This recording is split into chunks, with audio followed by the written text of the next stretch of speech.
Good evening and welcome to our patrons at the Carroll Area District Library. This is Director Aaron Schmunt. We are live with Library of Michigan's Adam Oster. He's going to be talking to us tonight about how to get started in genealogy. Adam Oster is the Community Engagement Librarian for the Library of Michigan. He holds a Bachelor of Arts in History from Grand Valley State University with a minor in Political Science and a secondary education certification. He also has a Master of Library Science degree from Indiana University. His interests include genealogy and local history research, thus why he's talking to us tonight. So I'll go ahead and turn that over to you tonight, Adam. All right, thank you very much, Aaron. I'll switch it over to my first slide here. So I just want to welcome everybody to tonight's presentation. Like Aaron said, I am from the Library of Michigan, and we're going to be talking about getting introduced to doing genealogy or family history research. You'll find me kind of interchanging between genealogy and family history, but they're pretty much the same type of thing. Just to kind of get a little bit into what is the Library of Michigan, because there may be some people that aren't familiar with us as an institution, I'm just going to spend just a minute or two talking about who we are and what we do as far as our involvement with libraries throughout the state of Michigan. Just a little bit of a background. We've been around since 1828.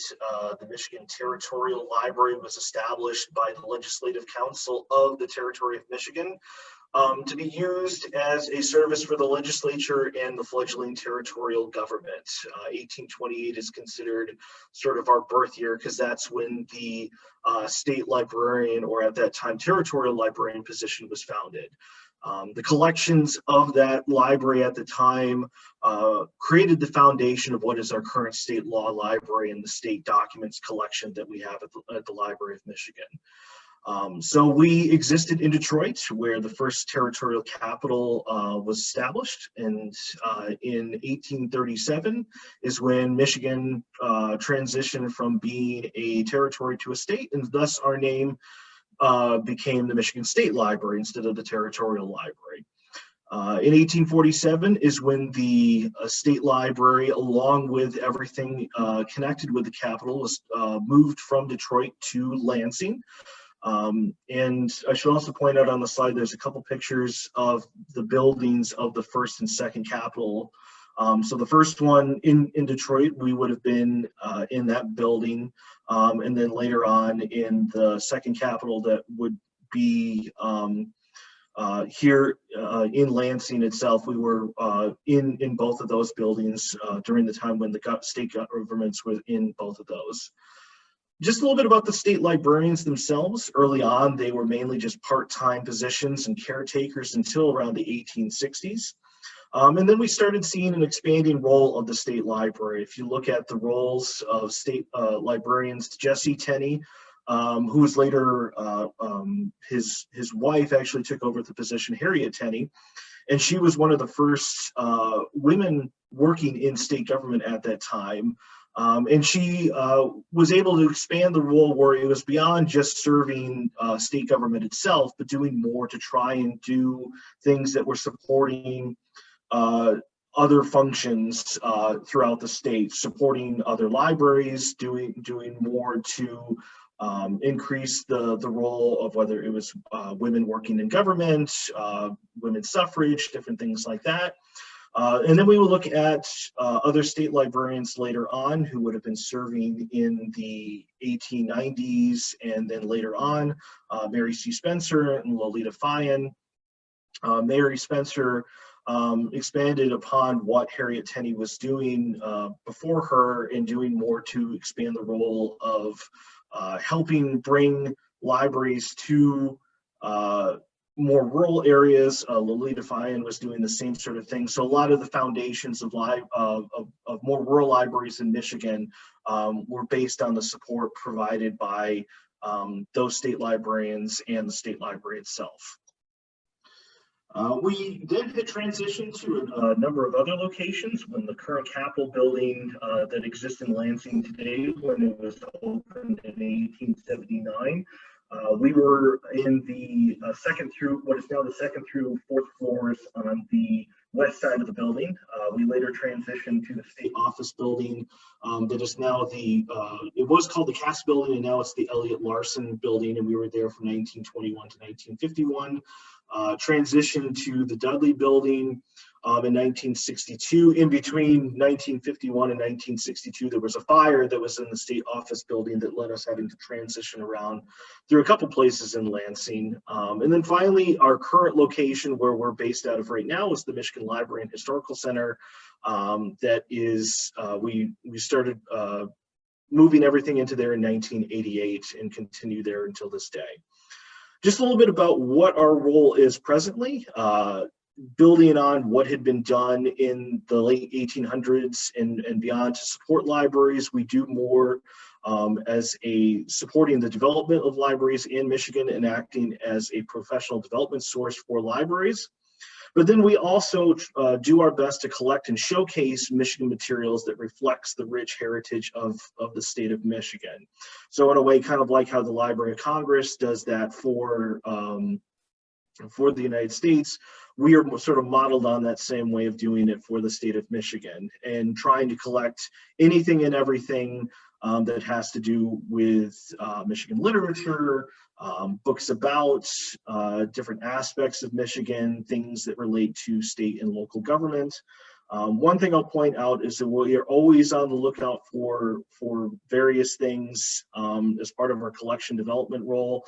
And if anybody is ever has things in their possession that they are interested in donating to the Library of Michigan, you can go on to a section of our website, michigan.gov/library gift, that shows more details about the types of things that we're looking for. So now let's start getting into beginning your genealogy family history research. Like I mentioned earlier, this presentation is focusing on what you should do for somebody who is just starting out. You've decided that it's something that you want to pursue, and you're not really sure where your starting point is. So when you first begin researching your family tree, the best place to start is essentially yourself, putting together an autobiography of yourself and your immediate, writing down the facts of your immediate family makeup, the jobs that people had, where they lived, different personal activities, where they were part of a club or members of a church, or some sort of, any sort of different roles that people had. Getting down those important days, so when people were born, when they graduated from high school, all those different things. And do the best that you can as far as interviewing living relatives. If you still have parents or older siblings or grandparents, I'm young enough that I was able to have plenty of conversations with my grandparents when they were still alive to start getting an idea of what the lives were like of previous generations. Collect family photographs. Look for other records that you have at home that you might not realize they are genealogy records, but in fact there are. So those birth, death, marriage, and divorce records, obituaries and newspaper clippings of when family was ever in the newspaper. My mom's always been the type of person who always would keep that sort of thing in a file whenever somebody was mentioned in the family.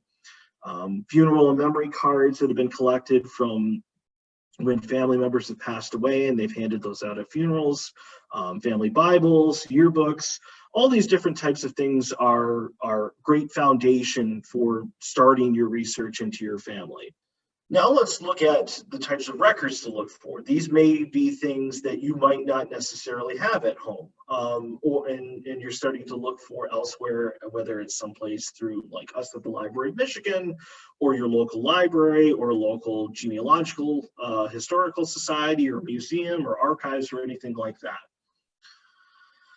First place to start is the federal census. The federal census is conducted every 10 years since 1790. We just went through a census year this year between 2019 and 2020. And those would be things that would eventually be made available to the public. But right now, the only records that are available of the original manuscripts are the 1790 through 1940 records. Except for 1890, because there was a fire at the archive where Those manuscripts were kept in 1921, and unfortunately, everything got hosed down with water, and conservation techniques at that time were not as well developed as they are today. So there's only just small amounts of those from 1890 that are still around. It's also important to know that census records and the data that is specific to individual respondents are not made available to the public until 72 years after a given census has been taken. That is in effect to as a privacy rule in order to make people comfortable in providing accurate information when a census is being taken, with the idea that most respondents at the time it's been made available to the public have either passed away or are at an old enough age that it would have a negligible impact on them. Now, what I've been first talking about are what's considered the population records. There are other census records that exist for various years that would include the agriculture. So if anybody owned a farm, they were keeping track of information related to personal ownership of farms and the types of things that people were growing, whether it was cows or horses or corn or wheat, and even down to whether they had honeybees in some years that they were interested in those records. The mortality schedules, certain census years, they were interested in trying to find out information about the people that died during the time frame the census was taken. 1880 is one year in which they were doing that. So everybody in the year of 1880, they were trying to add in the information of who died, what they died from, a few other bits of information. So for some people, if you have a hard time trying to find a death certificate for the years in which the mortality census was taken, use the census and see if you can use that to find your person's death information. The industry schedules, that would be if somebody owns a business or just a bit, if somebody was working at a business and you wanted to be able to find out information about that particular one, if it was a store or something that was working or acting as a business during the time period of the census. These are all federal schedules. It's important to note that many states conducted their own censuses between the years of the federal census. Michigan is certainly one that did so. There are records available, but it's important to note that not all of them are still around. A few of them had been used during a paper drive during World War I, or a few other instances where they weren't being viewed as potential genealogical records, but the years in which many of them exist in some form or another is 1837, 45, 54, 64, 74, 84, and 94. Those last two, it's really good that those, for the most part, exist because it helps take that gap from the 1890 census being gone and narrows it down so that anybody who's doing research in Michigan would be able to use those state census records as a substitute for part of the time period that normally would have been covered by the 1890. Let's take a look at an example. One of the ones that I've conducted or found in my research of my own family is of the Orris family. So this would include my grandmother, who is this young girl on the left side of the photo, my Grandma Jean. This picture was taken in 1930, so it's around the same time the census was taken. And they lived in Detroit. And here is the census schedule sheet in which they're listed on. So we got a lot of information on here. Let's narrow it down a little bit so that it's a bit more palatable to see who's on what. So if we zoom in to where the Orris family is listed, we have Wilbur Orris and Nancy Orris and everybody else who is living in the household over there on the left. Some of the more latter ones may also have the house number and the street address, so you could find out where the house actually was using something like Google Maps or another different mapping feature. We also have information on their personal description, sex, race, age, and marital status, and education level. Also list the individual's birth location and parents' birth location, as well as their occupation. A few things to note about this particular one, with it being the 1930. What's great about this is that it's just after, less than a year after the Great Depression has started, and so this gives us a snapshot of a bit of what their life was like in the midst of this massive economic downturn occurring both in the United States and elsewhere across the world.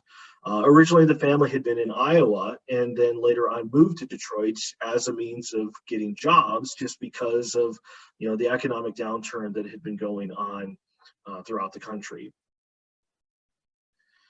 A good resource to reference when you're looking at some of these state census records, just because not everybody did it, is a book that's called State Census Records by Ann S. Lanehart. It was published in 1992. And it has entries for the 44 states which had conducted a state census at some point throughout the history of the United States, and gives a good description of the location of the documents and what type of information it contains. So before you get really heavily into doing research, it even gets it down sometimes by the county level of what does exist and what doesn't exist.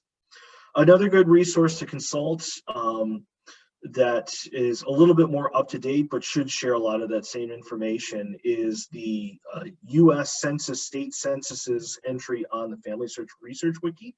FamilySearch.org is a great website for a lot of both records and just research knowledge on expanding, learning more information about the different types of records that exist out there and who has what at different repositories. Vital records, I mentioned this a bit before, is things that we look for in our own, in our own family. But once we start getting further back, you won't necessarily have these have kept in a family collection. So vital records contain birth, death, marriage, and divorce. The contents can vary between the record that you're looking at, but they will typically have things like the full name, birth and death year, birth and death location, spouse or parents' names, gender, burial location if it's your death record, occupation.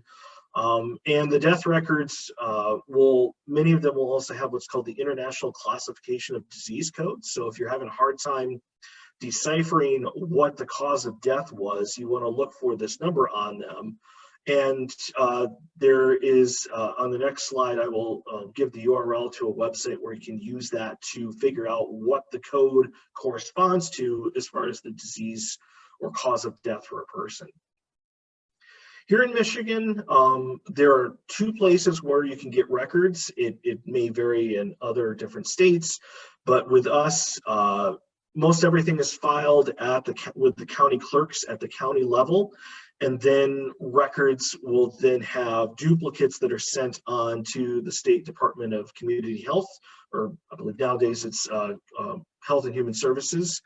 It's important to note that the state primarily just has birth and death records. So when it comes to things like marriages, you're going to want to look more at the local level, or if something has been transferred to another archive or collection elsewhere. When it comes to some things like divorce records, since those are more under a court document, it's possible that they could have been transferred or stayed within the hands of the court that facilitated it, or transferred to somebody, another archival collection, whether it's at a university or the state archives.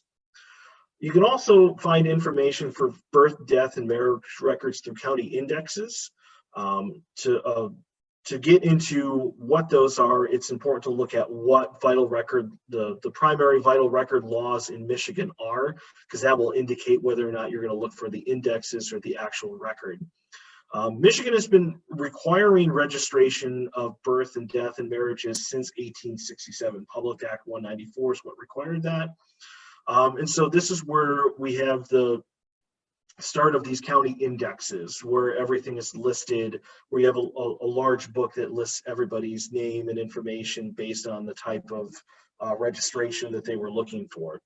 In 1887 is when Public Act 128 required the issuance of marriage licenses. So the form itself for a specific marriage is in our state or originating from there. You may find ones, records of marriages going further back than that, but this is the legislation that made it a permanent requirement in the state. And then in 1897, Public Act 180 is where they required the issuance of death certificates for somebody's death. So you will find there being not only the county index books, but you will also have a corresponding certificate itself that will go for it. So let's look at some of an example of each, the indexes and the certificates. So this is an example of a death certificate. This is for my great-great-grandmother, Carrie Hillock. It has on here where she passed away, which was in Wheeler Township in Gratiot County. She was 54 years old, female, white, married, husband's name's James Hillock. Birthplace in Michigan, father's name is David Dennison, and mother's name is Joanna Barnes. It's important to also note where it lists on there the birth of both David and Joanna is York State, in other words, New York. So be aware that names of places can change, differentiate based on the time period in which they are. So if you're not finding something under the name it's known as today, be aware of what the name of a location is during the time period in which the record you're looking for originated at. On the right side, we'll see where it lists that she died of chronic endocarditis. The number that it's listed there for the international or the Index of International Classification of Diseases, the ICD number is 79. And you'll see there is a URL on the right where it's got www.wolfbane.com/ICD. This is one website that I'm aware of that has the breakdown of those classification numbers based on the different issuance of them. So there will be different editions, and you want to make sure that you're looking at the edition that most corresponds with the year of the death. Also lists that she is buried in Breckenridge, Michigan, which made it so that I could find her cemetery stone, and you'll see the picture of it right down the right of the screen. Ridgelawn Cemetery in Breckenridge. Now let's go a little bit back in time for Carrie and where she with her marriage, and this is the index book for Gratiot County marriage returns. So her and her husband James got married in 1891. And we've got just 2 lines of information here where we've got James and Carrie. And let's go to the next slide, which give you a bit more of a breakdown of what's on there. We have their names, ages, and race of the couple. So he was 24, she was 22. Birth locations and occupations. He was worked as a blacksmith, born in New York. Her occupation is listed as housework, having been born in Michigan. Their father's names, their mother's names, date and location of marriage. So it was May 27, 1891 in Wheeler Township in Gratiot County. List the person who performed the marriage, which was a minister of the gospel, and then 2 witnesses that were there for the marriage itself. So a lot of information that we can find just from two lines in a index book. Newspapers are also important for finding a lot of information. Newspapers report family information through the use of notices of births, marriages, and deaths, our obituaries, and other different local news. They may even recount events in the life of local inhabitants, even when those events occurred elsewhere. So you may have somebody who was living in Allegan, Michigan, but it was in the Otsego newspaper where their notice of something occurring with them took place. So even if you're not finding something in a newspaper of where somebody is from, always look in the surrounding areas or try to find out other places in which they had different things going on as you're looking. Don't just limit yourself to one locality. And these can have everything from news stories, legal notices, personal columns and advertisements. which can contain a wide range of information, political and criminal activity, legal and domestic disputes, real estate transactions, business information, social contacts, military service, missing persons, information about local disasters, epidemics, and other different community milestones which affect local population.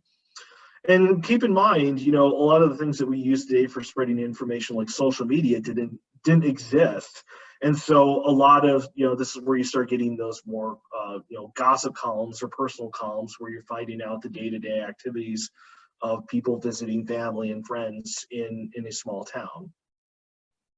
So these are just some examples. We've got one here, which is it's both the obituary and article about the death of my great-great-great-grandfather, Jacob Tversky.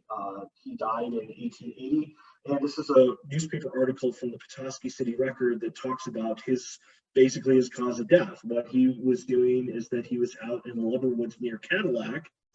And it goes on to say the circumstances attending his death was curious and wonderful, as in the case with nearly everyone who has been killed by falling timber. What happened is that he was out there chopping a tree down in the lumber woods, had a son working with him. They had stepped back, thought they were out of danger. The tree fell, hit a sapling, and then ricocheted and hit him. And it gets into some really, interesting text with how they describe what happened with his death. The unexpected scene which took place when the wife looked upon her husband for the first time in death's cold embrace, and the fatherless boy told his sorrowful tale. It was indeed heart-rending.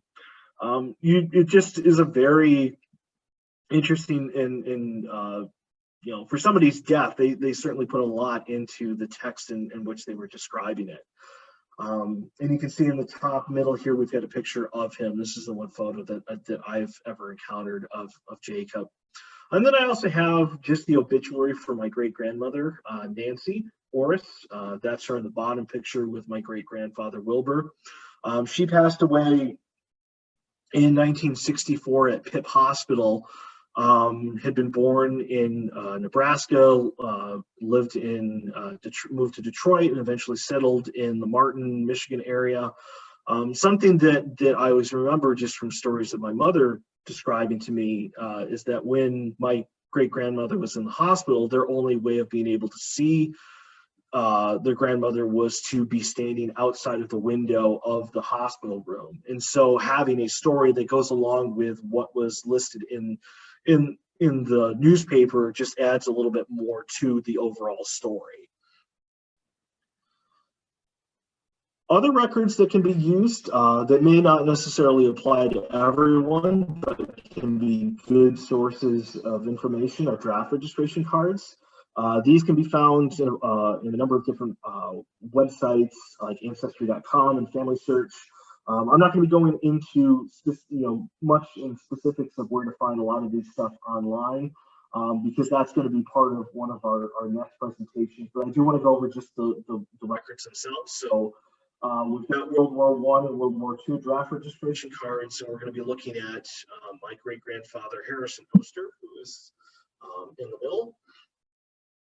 So with World War I, this would be the draft that was taking place in 1917. There were multiple different drafts that was occurring during World War I, so be aware that if you're not finding a registration card for one of them, just be aware that the ages and the types of people that they were focusing on shifted over that time. But they're pretty much all going to have the name and birth information of the person. So we've got Harrison Oster, 23 years old, born April 5, 1894, from Sunfield, Michigan, farmer, had a wife and a child, working for himself, has his signature on the bottom.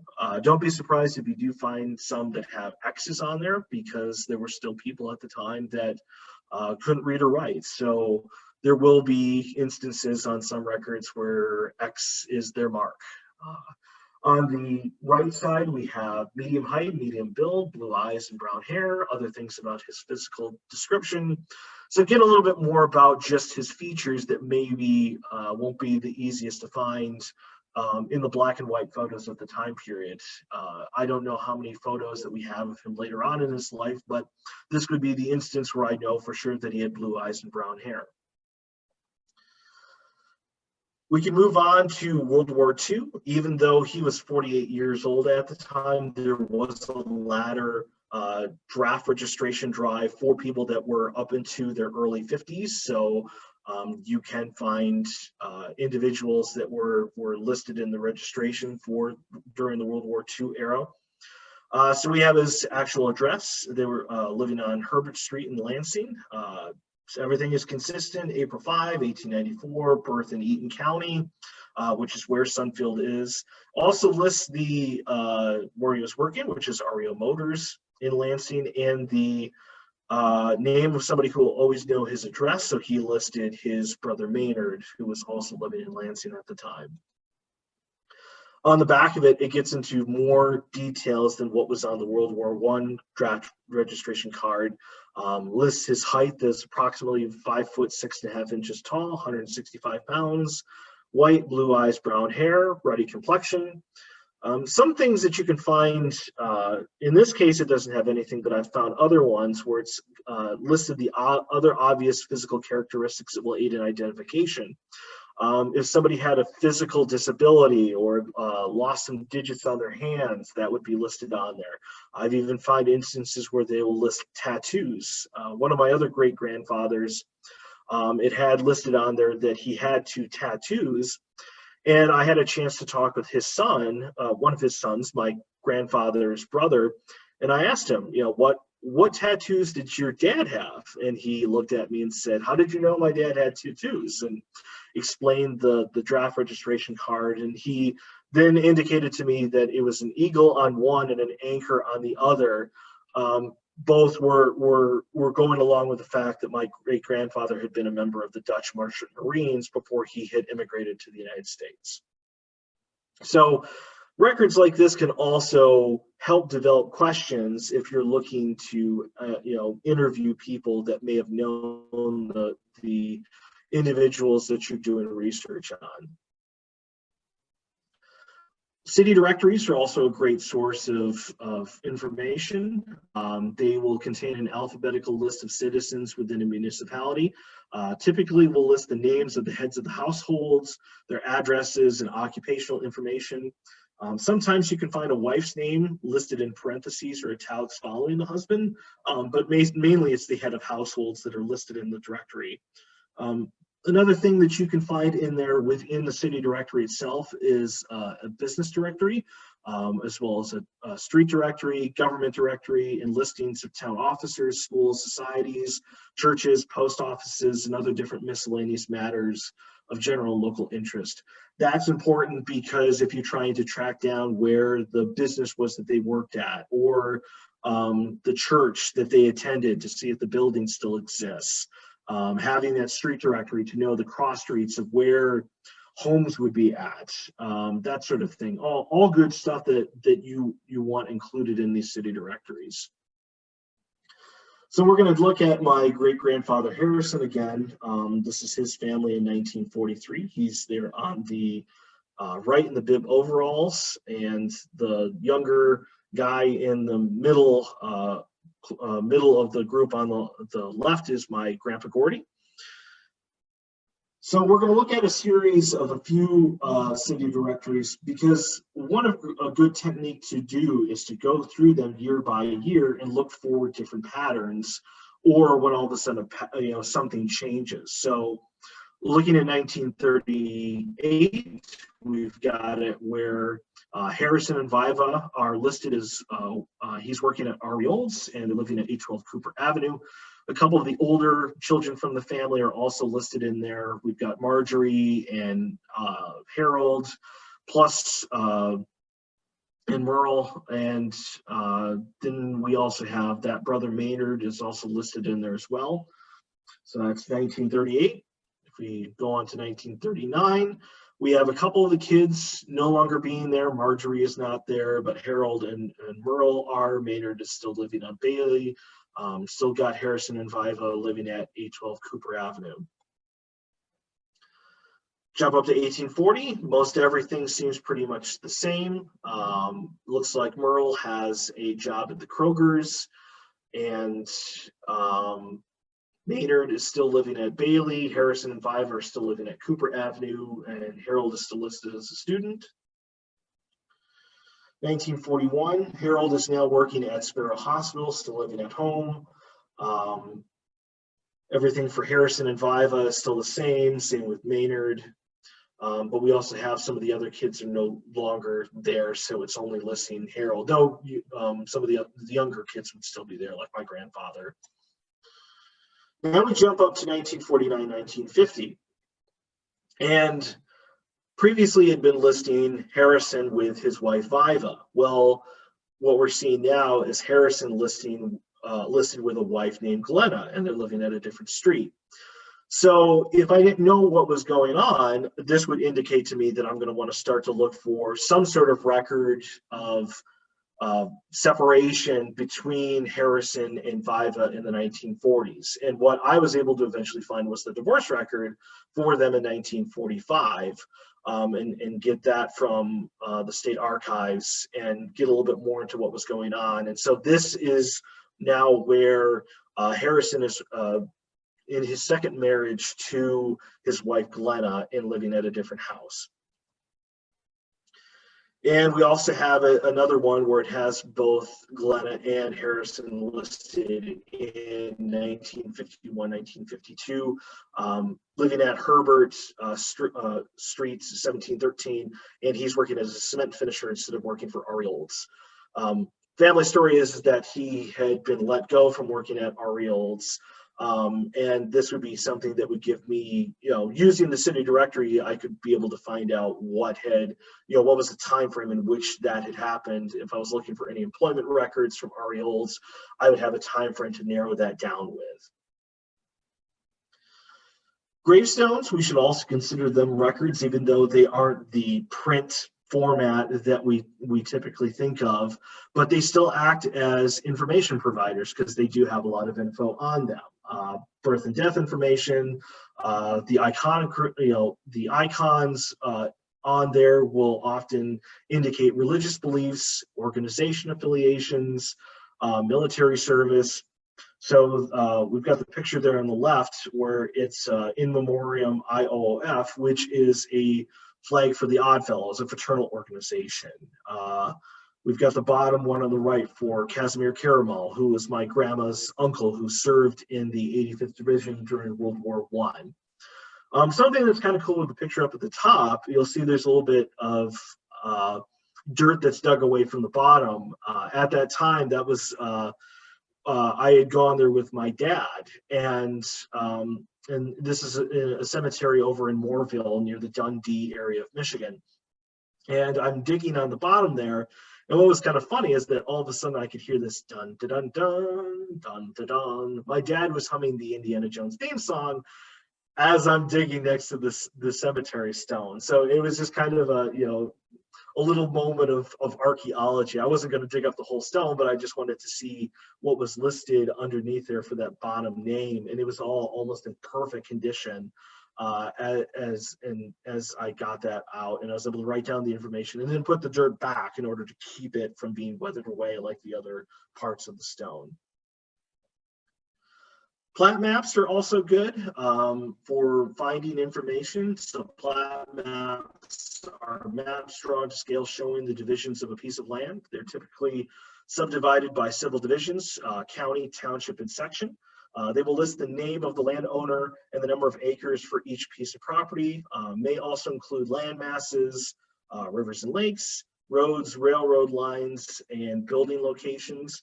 You may not see, a complete breakdown of the building itself like some other sorts of maps, but you'll at least get an idea of where a house was or where the railroad line was going.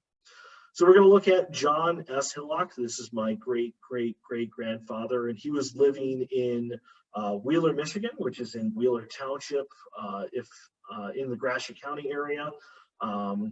Breckenridge is sort of the larger town that's next to it, and then Wheeler is just it's a 2 to 3 street little hamlet. that's just on M46 if you're on your way driving towards the Midland Saginaw area. So we've got our 1889 Gratiot County map that's on the right that shows all the divisions within Wheeler Township. This map, it's kind of cool because it also shows where the school districts are. So if you were trying to figure out what school your ancestor was attending while they were living in a particular area, and then seeing if that rural school's records still exist, in this case, you'd have a good idea of what school district the land fell under. So if we look on the left, we can see where that blue little arrow is indicating that's the 20 acres of property of where John Hillock was living. And just next to him on the left, and they're in section, looks like section 22, there's another 20 acres where it's listing a J.C. Wheeler. So that's James Chauncey Hillock, John's son, and James was married to Carrie Hillock, the person whose death record that I showed you a little bit earlier. So we're getting an indication of where they were living at around the time prior to when she had passed away in 1919. And we can see the rail line going through his part of property. Probably had to worry about animals and other sorts of things when it came to the rail line going through there and making sure nothing got hit. But then we see it going through town, seeing the property of town itself, seeing where just where that number 21 is, that's the cemetery. And both John and his wife are buried in that cemetery itself. I've had a chance to go there and take some pictures of the stones. So, but we're seeing everything on here, the number of acres and where everybody was living at that time frame. So if you're researching a house, this would be a way to be able to figure out if a house was there during a particular time period. City and county local histories are also great resources as well. Many were published between 1850 through 1920. That's sort of a big time period where you're going to find a lot of local histories being published because it tied in with the U.S. Centennial in 1876. It was a sort of a time frame in which a lot of people were sort of reflecting on the length that the United States had been around as a country, and felt it was a good time to start chronicling what life had been like for people from the start of the country until that period of time. But these people are still publishing them. You'll often find, historical societies and other different organizations publishing them today. So don't think that they're not still being published, and we certainly hope that they do. County and local histories are certainly a big part of the collection that we have at the Library of Michigan, and we try to do our best to get copies of them and have multiple copies available. They'll be several hundred pages long and include detailed accounts of individual cities, townships, and villages, as well as local businesses and organizations. Contain full-page portraits and biographical sketches of prominent and representative citizens of the city and county. Be aware that often these representative citizens may be the more affluent ones, because one of the ways in which people got included in these local histories is that they paid to be part of it. So you may not find much if you've got somebody who is from a more rural, less affluent area of a county or city. But you may get lucky that they may be listed in there. And just looking at the historical information and accounts of a village or township or city is more than worth the time of just looking at it, at these books, because they'll have everything from details about schools and how they transitioned to different businesses being created, how government changed over time, a lot of good stuff. So we're going to look at an example of Joanna Dubois. Main names were Barnes and Dennison. This is actually Carrie Hillock's mother. And it was just an interesting sort of process in which I found some information about her in the 1888 portrait and biographical album of Lenawee County, Michigan. So one of the pages in this particular book is on a gentleman by the name of John Du Bois. It talks about his relationship to the county, how he had been born in Ireland and eventually immigrated to the United States, and talks a little bit more about his parents. He first lived in New York and then eventually came to Michigan. And then if we go to the next page, it starts getting into more of family life, his wife.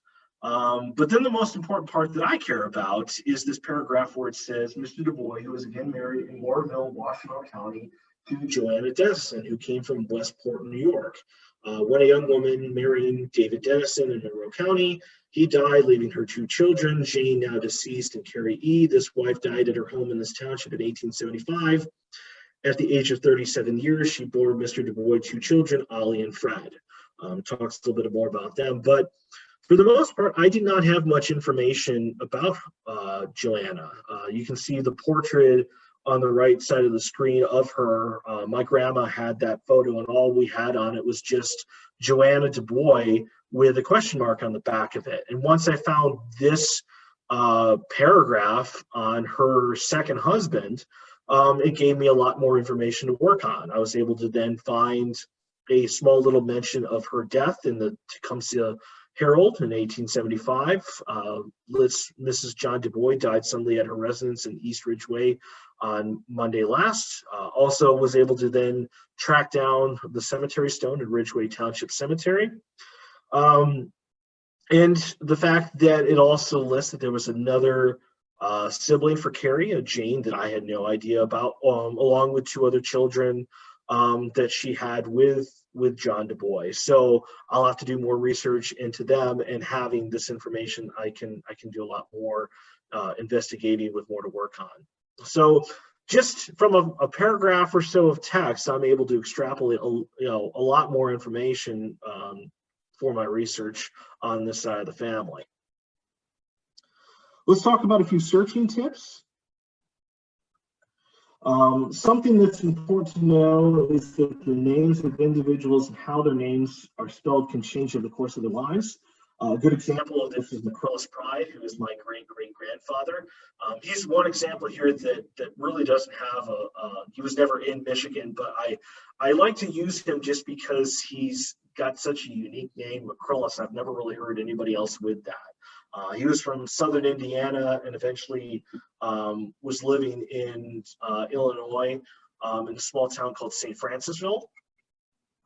And this is where we start looking at how much his name has changed just in the US Census. So in 1870, it was spelled wrong where they used a U instead of an I at the end. In 1880, they got rid of one of the C's and used an A. 1900, they just used MC Pride and not McCrillis. He's listed twice in the 1910 census, and I know it's him because one of them, the top one, he was living with a Manford and Nancy Twitty, who was his sister and brother-in-law, and then the bottom one, where he's with a Robert Pride, both of them listed as hired hands, living on a farm, where they actually did get it spelled right. But I know it's both him. He was married multiple times. Got divorced his first marriage, second wife died on him, so he sort of drifted around a little bit trying to find work while all this was going on and taking place. I hadn't found anything yet for 1920. In 1930, I found a Phil census. It's working as a hired hand.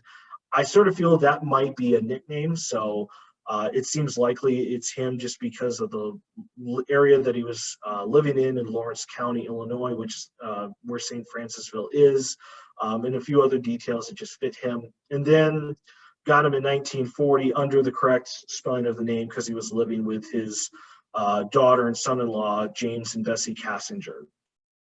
So it just goes to show that you can't rely on correct spelling, that you got to use some different variations as you're searching for people in databases or just in records themselves. Be aware that they may not be the ones who are giving the information to the person who's writing it all down, or there's a language barrier and it's hard to decipher what's being said. When we want to look at storing and documenting our research, there's a couple things that we'll want to look at. Sort of the traditional way in which people track a lot of their information is with what's called ancestral and pedigree charts. This is where you have the person's name, all the information as far as where they were born, place they were born, when they got married, and where the marriage took place, when they died, and the location of death. And then going backwards, putting the parents, grandparents, and great-grandparents. These charts, you assign them numbers, and then you can see there on the right where it says continue on chart number, and you fill in the number. That's your way of tracking it using a print format. You can find these in a bunch of different areas. Ancestry.com has them for free. Family Search does. If you just do a Google search for ancestral chart or a pedigree chart, you'd be able to find them. Same thing with the family group sheets. You can also find these available online. This is where you get more into more details, where you have the couple on the top, the husband and wife, or if it was an unmarried couple but they still had children, you would put this information on here. So it has everything mentioned earlier, where they were born, marriage, death, burial, but also different things like the name of the church where they were christened, or the name of the church where they got married, if they got married at a church, the cause of death, information as far as like the will, and getting into more of the details about the kids themselves. So this is another way of tracking down more details in another print format. Something that's a good tool as you're going along and tracking all of these documents is to build a document, what's called a document chronology. This is where you take all the documents and records that you have for a specific person, if you're keeping them in a file someplace, and then make a list of all of them in chronological order. This can act as a table of contents for your research material, and it also gives you a good idea of where you should be focusing on geographically and where to look for records. So we have on here, the year of a record, state, county, city, address, occupation, and the document source itself. This is for my great-grandfather, Wilbur Orris. And so we can see it's going from his birth in 1883 up until his death in 1972. And we can track the areas of where he was living. So he was in Louisa County, Iowa for many years, then moved to Wayne County, Detroit, in Michigan, and Allegan County, where he's living in Martin and Douglas. So it gives me an idea of what records I already have, plus an indication of where I shouldn't be looking for particular records during a certain time period. I'm not going to be looking for, any birth records for part of the family in Allegan County, when all of that should be in Louisa County, Iowa, or in Detroit. So it's just a good tool of keeping track of everything that you have. Use an Excel document, and then you can print it off and update it and put it in your file. Good tool for that. Some people will ask about software and online trees. Because these change all the time, it's kind of hard to give a good indicator of what one is the most useful and what not, especially because some people are using more desktop software on their computers, where others are using online trees. A good way to kind of keep track of what's out there and what's the best out of all of them, especially if you have to pay for them, is look for reviews in publications like Family Tree Magazine. So this is from 2017, where they did a review in an article that focused on different desktop software, whether it's Family Tree Maker or Roots Magic or a few other ones, and then goes on to talk about the different tree sites, whether you're putting it on Ancestry, Family Search, Find My Past, My Heritage, costs, platform that it can be accessed on, that sort of thing. So I think that is about it as far as questions. If there are questions that people want to include in the chat, or if you've sent them in to the Carroll Library, I'm more than open to take them. Erin, is there any questions that people passed on? Yes, there are a couple, and I'll keep watching because there's a little bit of lag time between when you present and when it shows up on Facebook. So Okay. the first question that someone asked was, what other websites would you recommend to use for genealogy other than Ancestry.com? So that can kind of vary. And some of the ones that I would recommend, whether it's subscription databases that can be used through a library card, or other non-subscription ones, familysearch.org, which is put out by the Latter-day Saints Church, is certainly a good one. A lot of records that are from the Family History Library in Salt Lake City are being digitized and made available on there. The Library of Michigan has subscriptions to everything from MyHeritage to a number of different newspapers, ones like newspapers.com, Newspaper Archive. And this is the one plug where I'll say people should go onto our website and apply for a Library of Michigan library card, because with what's been going on with more remote access because of the pandemic and people not being able to come into our building, we've made a lot of them available for remote access. The databases that you can see on our website, if you go to michigan.gov/family history and scroll to the bottom, that's where the links to all of them are. Other different websites, linkpendium.com is a good one if you're trying to track down more locally developed sites, whether it's from the Grand Rapids Public Library or a museum over in the Monroe area that has material online. It sort of acts as kind of like a catalog for all of that. I won't go into too much more details because I know one of my colleagues will be presenting more on those digital resources the next presentation in the series, but those are some of the ones that I would certainly give some shout outs to certainly look at, and to recommend people get a library card through us to access many of those. What else we got, Erin? Okay, the next one, they wanted to know if your slideshow presentation will be available somewhere later on. I informed them that I'll be posting the video, and then I believe Library of Michigan will at some point be posting it to YouTube.